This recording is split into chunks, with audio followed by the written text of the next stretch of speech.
اچھا اب آئیے سورہ آل عمران قرآن مجید کا تیسرا سورہ ہے اور 59ویں آیت ہے. ارشاد ہوا بسم اللہ الرحمن الرحیم انا مسئلہ عند اللہ توجہ چاہ رہا ہوں انا مسئلہ عیسیٰ عند اللہ کمثل آدم خلقہ من تراب. پروردگار عالم کے نزدیک عیسیٰ کی مثال ویسی ہے جیسے آدم کی, ان کو بھی مٹی سے بنایا تو ان کو بھی مٹی سے بنایا. تو ایک جگہ پہ تین کہا, ایک جگہ پہ تراب کہا. توجہ چاہ رہا ہوں تراب میں 4 حرف ہے تے رے الف بے اور 3 میں 3 حرف ہے تو یہ اور نون. ہم نے جب لوگوں سے پوچھا 3 کا مطلب کیا کہا مٹی, اور جب پوچھا تراب کا مطلب کیا کہا مٹی. تو جب دونوں لفظوں کے معنی مٹی کے ہیں تو قرآن میں بھیڑ کرنے کی ضرورت کیا تھی؟ اس قرآن میں نماز کو نہیں بتایا گیا. نہیں جاگ رہے آپ, نہیں غور کر رہے آپ. کوئی جگہ تو گھیری نا, تھوڑا اسپیس تو گھیرا نا, تھوڑا مقام. ایک ہی لفظ رکھ دیتا پروردگار. جب 3 کے معنی بھی مٹی اور تراب کے معنی بھی مٹی تو مٹی ہے نا دونوں لفظوں کے معنی, تو یہ کیوں رکھے دونوں لفظ؟ یہی تو بات ہے, قرآن سمجھنے کی ضرورت ہے. 3 کے معنی مٹی کے نہیں ہے یا تراب کے معنی مٹی کے نہیں ہے, بلکہ ایک فکر ہے اور ایک شعور ہے. 3 اس مٹی کو کہتے ہیں توجہ چاہ رہا ہوں جو پیور نہ ہو, جو خالص نہ ہو, جس میں ملاوٹ ہو. اور کریے گا دیکھیے کہاں کہاں فضیلتیں قائم کی ہے پروردگار نے, اور کہاں کہاں حقیقتوں کا اشارہ کیا ہے. ملاحظہ کریے گا 3 کا مطلب کیا ہے؟ جو مٹی خالص نہ ہو, بالکل پیور نہ ہو, جس میں ملاوٹ ہو, پانی, آگ, ہوا, توجہ چاہ رہا ہوں ان پیور, جو پیور نہ ہو, خالص نہ ہو, اسے کہتے ہیں 3. اور تراب کا مطلب کیا ہے کہ جو خالص ہو, جس میں ملاوٹ نہ ہو. ابھی بھی نہیں جاگے آپ, ابھی بھی نہیں غور کیا. قرآن کا نظریہ دیکھو مستقبل کے لیے کیا اس نے حقیقت قائم کی ہے. 3 کا مطلب ہے جو مٹی خالص نہ ہو, جس میں ملاوٹ ہو, اور تراب کا مطلب کیا ہے جس میں ملاوٹ نہ ہو. تو جب قرآن نے انسانیت کے سمبل, آدمیت کی علامت, فخر بشریت علی کو لقب دیا تو ابو 3 نہیں کہا, ابو تراب کہا. ابو 3 نہیں کہا, ابو تراب کہا, تاکہ ہمیں آپ کو سب کو پتا چل جائے کہ علی کا رشتہ ملاوٹ والوں سے نہیں ہے, خلوص والوں سے ہے. صلوات پڑھتے محمد والے.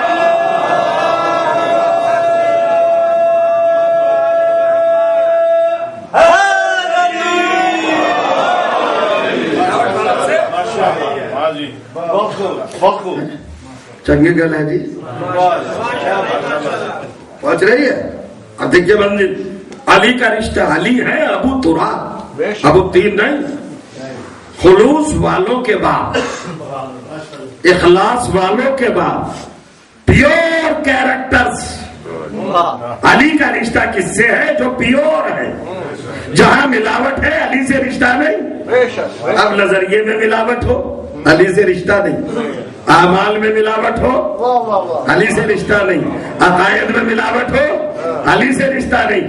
نسل میں ملاوٹ ہو, شجرے میں ملاوٹ ہو, حسب و نسب میں ملاوٹ ہو, علی سے رشتہ نہیں ہے. جسے علی سے رشتہ جوڑنے کا توجہ چاہ رہا ہوں تمنا ہے, وہ ثابت کرے خالص بھی ہے یا نہیں.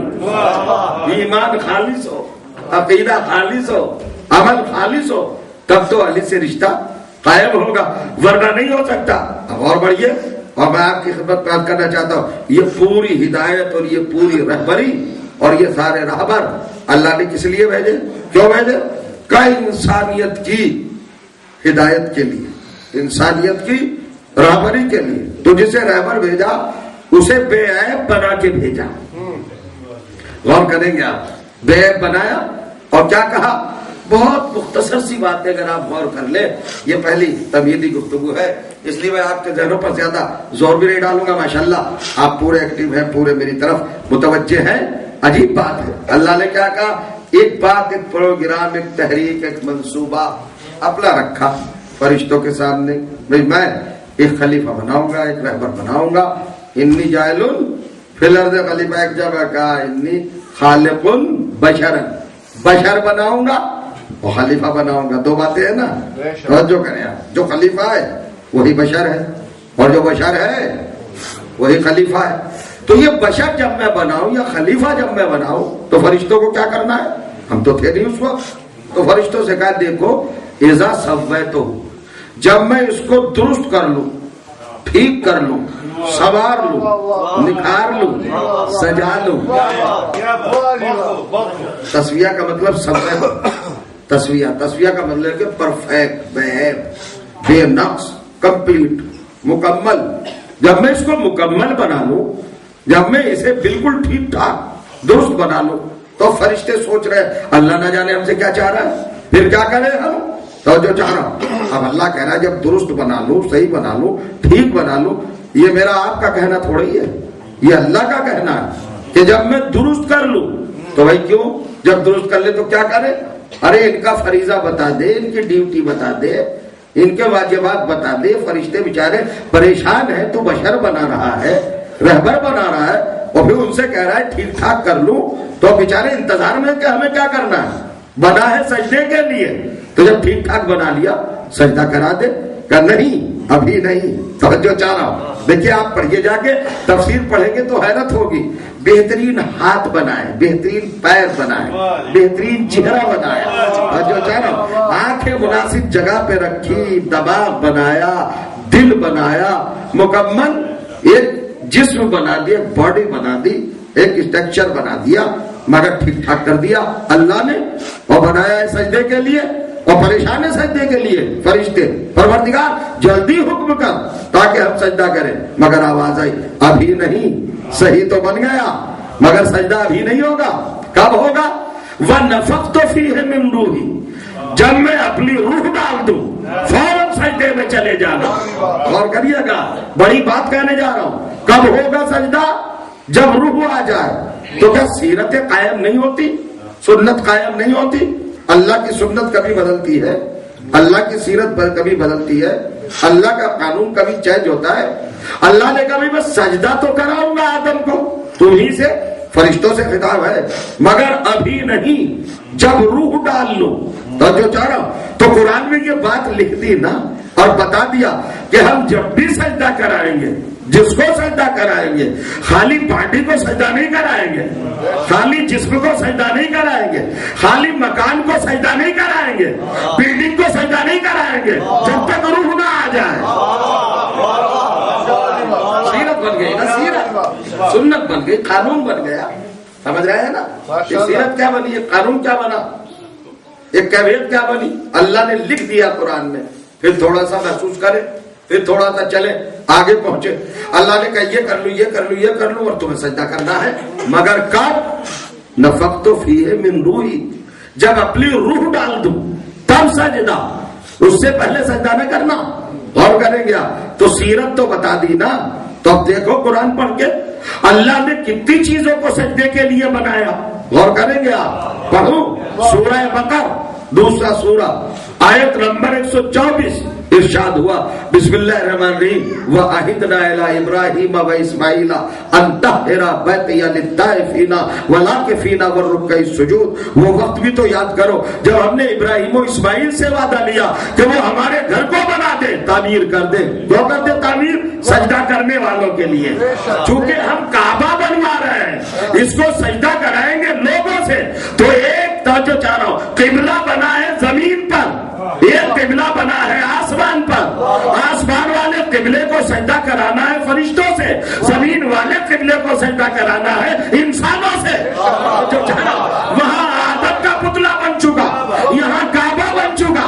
اللہ نے کہا ابراہیم و اسماعیل کیوں بنا رہے؟ ریزن کیا ہے، سبب کیا ہے، غرض کیا ہے، وجہ کیا ہے؟ میں پوچھنا چاہ رہا ہوں. کیا کہا اللہ نے؟ للطائفین والعاکفین والرکع السجود. یہ کعبہ بنوا رہا ہوں ابراہیم و اسماعیل، معصوموں سے، مطہر بندوں سے، اولی العزم نبیوں سے، صاحبان ملت سے، صاحبان شریعت سے، صاحبان کلمہ سے، صاحبان علم لدنی سے. توجہ چاہ رہا ہوں اپنے معصوم بندوں سے. غور کریے گا، ایک شجرۃ الانبیاء ہے، ایک زبی ہے. یہ دونوں سے کہہ رہا ہے کہ گھر بناؤ، کعبہ بناؤ. کیوں بناؤ؟ للطائفین والعاکفین والرکع السجود. طواف کریں گے لوگ، اعتکاف کریں گے، سجدہ کریں گے، رکوع کریں گے. مگر پڑھو جا کے تفسیر. حضرت ابراہیم و اسماعیل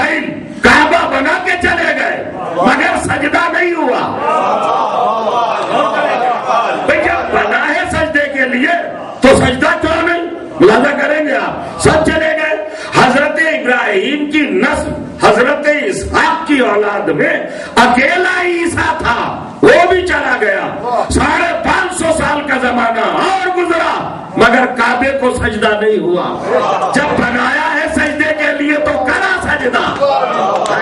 ہم تو پہلے ہی قرآن میں لکھ چکے، ہم نے آدم کا پتلا بنایا فرشتوں کے سجدے کے لیے، ہم نے کعبہ بنایا لوگوں کے سجدے کے لیے، مگر تم خواہ کا آرگومنٹ کر رہے ہو سجدہ کیوں نہیں ہوتا؟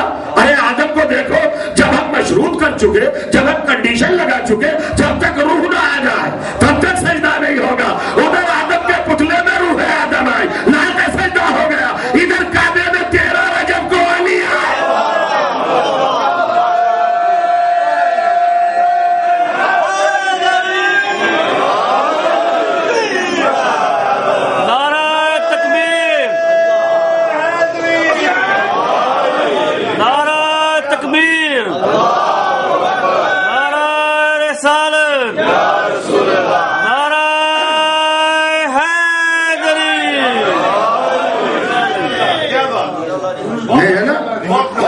بغیر روح کے سجدہ نہیں ہوگا، جب روح آ جائے تب سجدہ۔ آپ نے بہت سارے القابات، بہت سارے ٹائٹلز، بہت سارے رتبے، مرتبے، عہدے، منصب، منزلیں، فضائل، مناقب اپنے مولا کے حوالے سے سنے ہوں گے نا۔ مولود کعبہ، فاتح خیبر، فاتح خندق، راکب دوش رسول، زوج بطول، ساقی کوثر، قصیب النار والجنہ، صاحب انما، صاحب قل کفا، یہ سارے کس کے لقب ہیں؟ مولا کے لقب ہے نا۔ آج میں نیا تعارف آپ کو کرا رہا ہوں، سنتے رہتے ہیں نا۔ اب نیا تعارف دیکھیے، خلیفۃ المسلمین علی، امیر المومنین علی، یعصوب الدین علی، یہ سب ہے نا۔ باب مزید العلم علی، داماد رسول علی، یہ سارے مولا کے القاب ہے نا۔ غور کریے گا، باب دار الحکمت علی، باب دار الجنت علی، یہ سارے القاب ہے نا علی کے۔ اور یہ کسی اور نے نہیں دیے، یہ اس پیغمبر نے دیے جو کائنات کا مالک ہے۔ القاب دیتے رہے۔ آج ایک اور ذرا سا تعارف ہو جائے یہ چھوٹی سی مجلس پہ، اس پہلی گفتگو میں، کہ علی کو صرف خلیفۃ المسلمین ہی نہ سمجھو، یہ کوئی کمال نہیں ہے، اور بھی ہے۔ اگر خلیفۃ المسلمین ہونا کوئی بڑی بات ہے تو بہت سارے، اچھا امیر المومنین وہ بھی بہت سارے، اور کریے گا بہت سارے ہیں نا، صحابی بہت سارے۔ تو علی کو کوئی الگ سے چیز ہو ایکسٹرا جو ممتاز کر دے، جس کی برابر کوئی نہ ہو سکے، تو اللہ نے کہا ایک فضیلت رکھوں گا، توجہ کرے آپ، علی کو میں روح کعبہ بنا دوں گا۔ روح جانتے ہو کیا ہے؟ روح کا مطلب معلوم ہے؟ جہاں روح وہاں زندگی، اور جہاں روح نہ ہو وہاں زندگی نہیں۔ اس کا مطلب ہے کہ اللہ کے گھر کی روح ہے علی، اللہ کا گھر کعبہ مردہ ہے اگر علی نہ ہو۔ دیکھیے گا زندگی نہیں ہے۔ آپ یہ سن رہے میری زبان سے، وہ زمین مردہ، وہ گھر مردہ، جہاں علی نہ ہو وہ ذہن مردہ، جہاں علی نہ ہو وہ نظر مردہ، جہاں علی نہ ہو وہ دل مردہ، جہاں علی نہ ہو وہ گھر مردہ، جہاں علی نہ ہو وہ قوم مردہ، جہاں علی نہ ہو وہ اذان مردہ، جہاں علی نہ ہو۔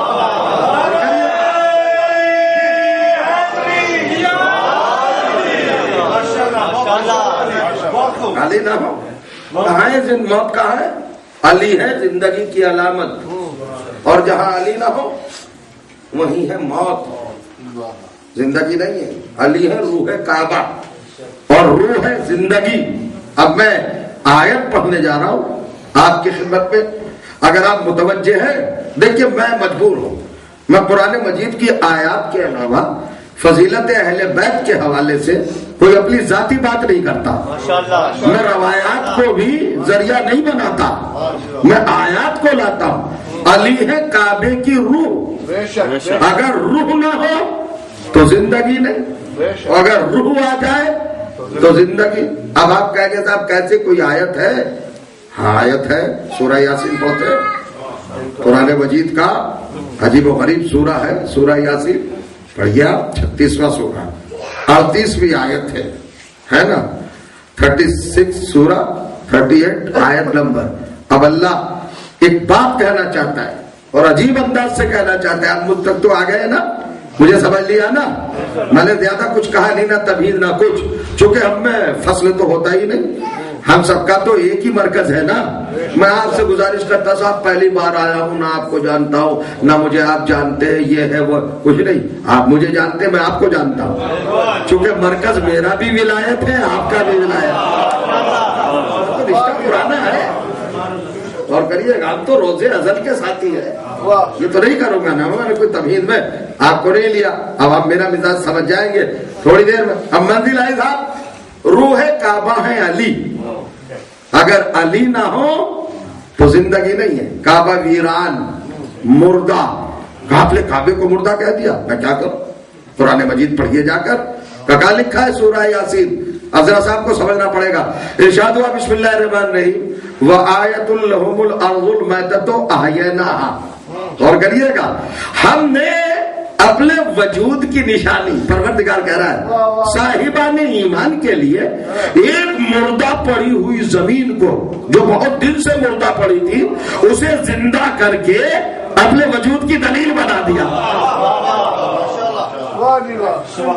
مجھے اب یہ روایت نہیں پڑھوں گا میں, نہ جانے روایت تو کدھر کدھر سے آ جاتی ہے. آیت جس کو کوئی رد ہی نہ کر سکے. وآیۃ لہم الارض المیتۃ. آیت کا مطلب ہے معجزہ, آیت کا مطلب ہے نشانی, آیت کا مطلب ہے دلیل, آیت کا مطلب ہے ثبوت, آیت کا مطلب ہے پروف, آیت کا مطلب ہے نشانی, آیت کا مطلب ہے علامت, آیت کا مطلب ہے پہچان. توجہ چاہ رہا ہوں, ہم نے اپنی پہچان, اپنی علامت اور اپنی معرفت کا ذریعہ ایک زمین کو بنا دیا. توجہ چاہ رہا ہوں, الارض الف لام تخصیص کا لگایا. توجہ چاہ رہا ہوں, سب سے مخصوص زمین, سب سے حسین زمین جو کائنات میں بتاؤ سب سے مخصوص زمین کون سی ہے, سب سے حسین زمین کون سی ہے؟ ارے بھائی کیا اس سے اچھی کوئی زمین ہو سکتی ہے جس پر اللہ کا گھر بناؤ؟ توجہ چاہ رہا ہوں, تو اللہ کہتا ہے سب سے اچھی زمین کو جب وہ مر چکی تھی, مردہ پڑی تھی, میتہ مردہ پڑی ہوئی تھی ایک زمانے سے, وہ آئے ہیں نا, اس کو ہم نے زندہ کر دیا, زندہ کر دیا نا, تو وہ زندہ ہو کر ہمارے وجود کی دلیل بن گئی. اور جو چاہنا کہاں سے پہچانا جاتا ہے اللہ, غور کریں گے آپ, ہے نا. اللہ کہہ رہا ہے نا ایک زمین تھی, ایک زمین مخصوص زمین, خاص زمین, بہت اچھی زمین, مگر مردہ پڑی ہوئی تھی, ہم نے اس کو زندہ کر دیا, اور جب وہ زندہ ہو گئی تو ہمارے وجود کی دلیل بن گئی. مگر یہ تو بتا پروردگار زندہ کیسے کیا؟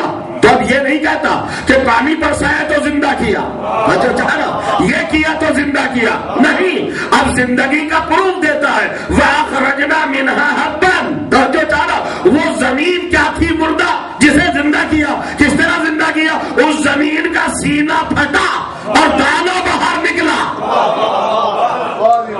یا اللہ یا اللہ, کیا کروں میں, نہیں سمجھے شاید, یا میں نہیں پہنچ پایا آپ تک. پھر پہلے قریب آ جائیے آپ, میں آپ کے قریب جاؤں. کتنا بڑا آرگومنٹ دیا ہے قرآن نے. ایک زمین تھی مردہ پڑی ہوئی, ہم نے اس کو زندہ کیا. تو کیسے کیا زندہ؟ اخرجنا منہا حبا, ایسے کیا زندہ کہ زمین کی چھاتی پھٹ گئی, سینہ پھٹ گیا, اور دانا توجہ چاہ رہا ہوں درخت بن کے نکل آیا. تو اب زندگی کی علامت تو بتا دی کہ جہاں شک ہو جائے,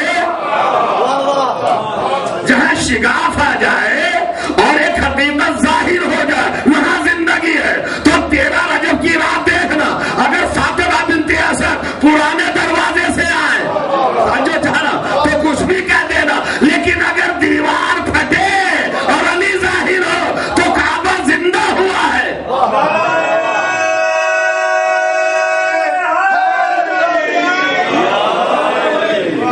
بہتر سلمان پڑھیے گا محمد والے محمد.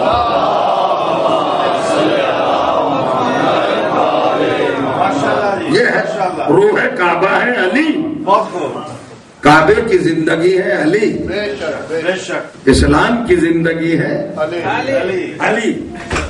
تو علی کو، علی کی ذات کو، علی کی ولایت کو، علی کی معرفت کو، علی کی محبت کو غلط استعمال نہ کیا جائے۔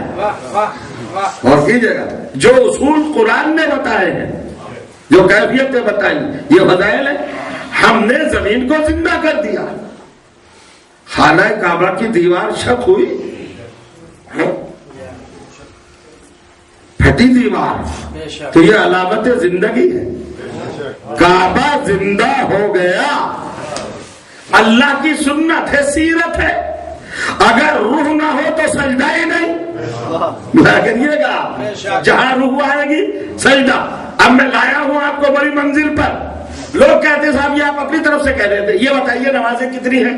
کہ بہت ساری نمازیں ہیں، صبح کی نماز، دوپہر کی نماز، ظہر کہی جاتی ہے، مغرب کی نماز، 5 نمازیں، یہ تو واجب ہے، ڈیلی نمازیں 5 واجب ہے نا۔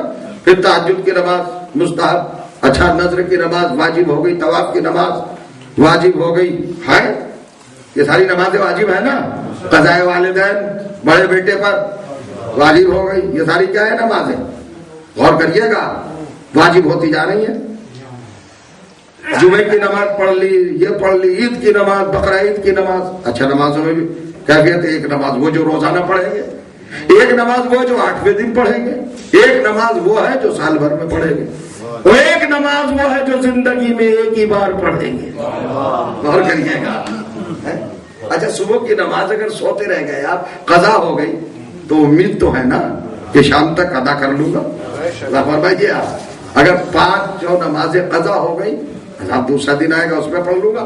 اگر جمعہ قضا ہو گیا، نہیں پڑھ سکے، دوسرا جمعہ آئے گا۔ بقرہ عید کو نہیں پڑھی گا، دوسرے سال آئے گی، ہے کہ نہیں؟ مگر آپ کا بہت پیارا عزیز جا رہا ہے دنیا سے، اس کو تو آخری تحفہ دینا ہے نماز میت کی شکل میں۔ میں کیا کہہ رہا ہوں، نماز میت کی شکل میں اسے تحفہ دینا ہے نا، وہ دوبارہ تو آئے گا نہیں کچھ لینے، تو یہ سب سے لاسٹ نماز ہے، سب سے آخری نماز ہے۔ مگر عجب نماز ہے صاحب کہ سجدہ ہی نہیں ہے۔ جو ڈیلی نمازیں ہیں، جو وقتی نمازیں ہیں، وہ سب میں سجدہ ہے، ہر نماز میں سجدہ۔ کوئی نماز ہے جس میں سجدہ نہیں؟ اور جو کریں بعض نمازوں میں تو کئی رکوع ہیں، لیکن ہر نماز میں سجدے تو ہر رکعت میں 2 ہے نا۔ مگر وہ جو آخری نماز، اپنے عزیز رشتہ دار جو دوبارہ آئے گا ہی نہیں، اسے جب آپ نماز دے رہے ہیں، توجہ چاہنا، تو بغیر سجدے کی نماز، سجدہ ہے ہی نہیں۔ پوچھو عالم اسلام سے یہ کس طرح کی نماز ہے جس میں سجدہ نہیں ہے؟ اگر کوئی بتا دے تو بات ہے، نہیں بتا سکتا۔ وہی بتا سکتا ہے کہ جس کے ہاتھ میں ان رہبروں کا دامن ہو کہ کائنات جن کے سامنے بنی۔ جب معصوم سے پوچھا گیا کہ حضور نماز میت میں سجدہ کیوں نہیں، کہ پہلے دن بھول گئے، اللہ نے کہا تھا جب آدم کے پتلے میں سجدہ روح ڈال دو تب سجدہ کرنا، تو سجدہ روح کو ہوتا ہے، اور یا تو روح نکل چکی ہے۔ مردوں کو تھوڑا ہی سجدہ ہوتا ہے، روح کو سجدہ ہوتا ہے جب روح آ جائے، جب صاحب امر ہو جائے ذات، تب ہے سجدہ۔ تو یہ ہے منزل، یہ ہے کیفیت۔ کہا ہے کہ سجدہ اگر نہ کیا تو نماز ہے، معراج نماز ہے سجدہ، معراج زندگی ہے نماز، اور سجدے پر سب کچھ سجدہ کر رہے ہیں۔ اگر سجدہ کر لیا ہے تو ہے نماز، اور اگر سجدہ نہیں تو نماز۔ اگر 2 سجدے ہوں جب رکن ہیں، غور کریے گا، سجدے میں کچھ چیزیں الگ سے بھی ہیں۔ کتنی چیزیں ٹیکیں گے صاحب؟ ہوگا 7 اعضائے سبع، ان کو کہتے ہیں اعضائے سبع، 7 پارٹس، اور جو چاہو باڈی، اتنی 7 چیزیں ٹیکنا ہے۔ ماتھا، ہتھیلیاں، گھٹنے اور پیر کے دونوں انگوٹھے، 7، اور 2 سجدے۔ میں بڑا پریشان تھا کہ رکوع 1، قیام 1، قعود 1، مگر سجدے 2۔ یہ سجدے 2 کیوں ہیں؟ اور ہر سجدے میں 7 اعضاء ٹکیں گے، تو 7 کو ڈبل کرو تو 14 ہوں گے۔ اس کا مطلب یہ کہ جب سجدہ ہوا تھا تو 14 کی بنیاد پر ہوا تھا۔ صلوات پڑھے محمد و آل محمد پر۔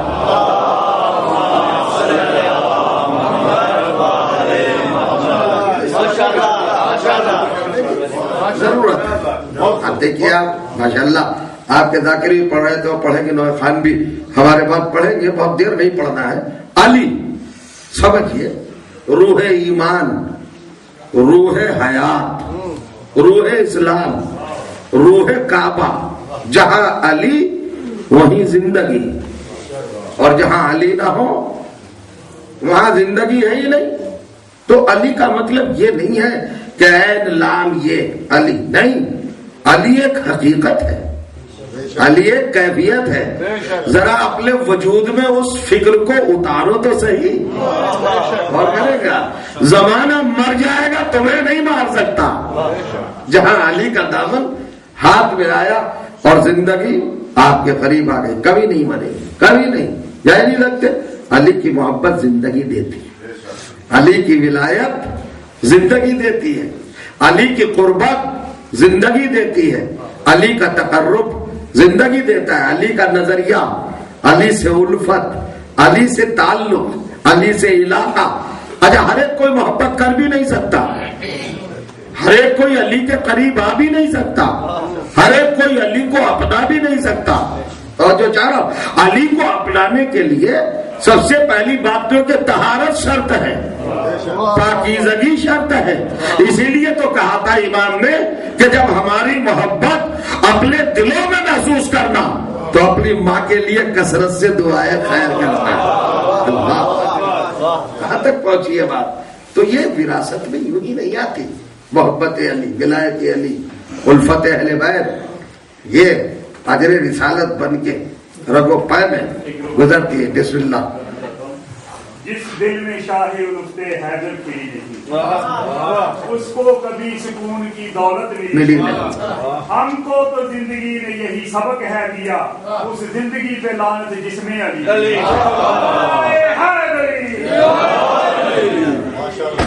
یہ بنتی ہے. اور جس چیز کے لیے آپ آج آغاز کی سعادت حاصل کر رہے ہیں, مجلسوں کا آغاز ہو چکا ہے, آپ کے اس اشرے کا آغاز ہو چکا ہے. کہیں کی یادگار ہے, کیا بتانا چاہتے ہیں آپ دنیا کو؟ اچھا دنیا کو بھی چھوڑیے, اپنی نسلوں کو, اپنی قوم کو, اپنی برادری کو, اپنے رشتہ داروں کو, اپنی ماں کو, بہنوں کو, بیٹیوں کو اور بیٹوں کو کیا بتانا چاہ رہے ہیں آپ؟ غور کریے گا. لوگ یہ سمجھتے ہیں کہ بہت بڑا واقعہ ہو گیا, بہت بڑی بات ہو گئی, لیکن بنیاد بتائیے. غور کریں آپ, صرف ولایت علی ہی امتیاز ہے کفر اور ایمان کے درمیان. لہذا کریں آپ نے کبھی سوچا, کبھی غور کیا کہ سب کچھ جا چکا, اکیلے کھڑے ہیں, نہ بیٹا, نہ بھائی, نہ بھانجے, نہ بھتیجے, کچھ بھی نہیں ہے. اب زندگی کی کوئی خواہش بھی نہیں ہے, مگر سامنے والوں سے پوچھ رہے مجھے کیوں قتل کر رہے ہو, مجھے کیوں قتل کر رہے ہو؟ اور پھر کہتے ہیں کیا میں نے شریعت بدلی ہے, حرام محمد کو حلال کیا, حلال محمد کو حرام کیا, علامہ تقتلونی, کس بنیاد پر مجھے قتل کر رہے ہو؟ غور کریے گا تو سامنے سے آواز آئی نہیں, آپ نے نہ حرام محمد کو حلال کیا اور نہ حلال محمد کو حرام کیا, پھر کیوں قتل کر رہے ہو؟ بغضاً لأبی کا, ہمیں آپ کے باپ سے بغض ہے. کون تھا باپ حسین کا؟ علی سے بغض تھا نا, ولایت سے بغض تھا نا, امامت سے بغض تھا نا, ذات امیر المومنین سے بغض تھا. جیسے کا بغض ہے تو آپ نے نتیجہ دیکھا, آج کے مذہب نہیں ہے یہ, تو بغض علی کی بنیاد پر کربلا بنی. تو جو کریں آپ, علی سے دشمنی, علی سے بغاوت, علی سے عداوت, اس نے اتنی بڑی کربلا بنوا دی. اور ایسے ظلم, ایسے مظالم اور ایسے ستم اور ایسے مصائب آل محمد پہ آ گئے. آپ نے دیکھا آج کی رات کس قیامت کی رات ہے, کس طرح کی رات ہے, چاند ہو گیا. آپ جب دیکھتے ہیں تو آنکھوں میں آنسو آ جاتے ہیں. لیکن اس بہن سے پوچھئے جس نے بھائی کو ذبح ہوتے ہوئے دیکھا ہوگا, بہن کو کتنی محبت تھی بھائی سے, کتنا گہرا تعلق تھا. جناب زینب حسین کی بہن ہے, آپ کا لقب ہے شریکت الحسین, کربلا بنانے میں شریک, کربلا بچانے میں شریک, ہدایت کے قافلے کے معین کرنے میں شریک, بڑا کرم ہے زینب کا، ہمارے اوپر بڑا احسان ہے شہزادی کا، عقیلۃ القریش، مولا کائنات کی یہ بیٹی جس کا نام ہی زینب، اپنے باپ کی زینت، معمولی چیز ہے۔ جب کارواں چلا ہے مدینے سے اور ابن عباس نے کہا ہے سید الشہداء فرزند رسول آپ جا رہے ہیں کربلا کی طرف، جائیے، زمانہ آپ کا دشمن ہے، مگر سیدانیوں کو تو نہ لے جائیے صاحب، نبی ذاتیوں کو تو لے جائیے۔ تو پردے کے پیچھے سے آواز آئی ابن عباس اتفترق بین اخی و اختی، کیا بہن بھائی کے درمیان تم فاصلہ چاہتے ہو، بھائی جائے اور بہن نہ جائے، یہ ہے منزل۔ اور جناب زینب نے بتایا جب جانے لگا ہے قافلہ کیا اہتمام ہے اور کیا کیفیت ہے اور کس طریقے سے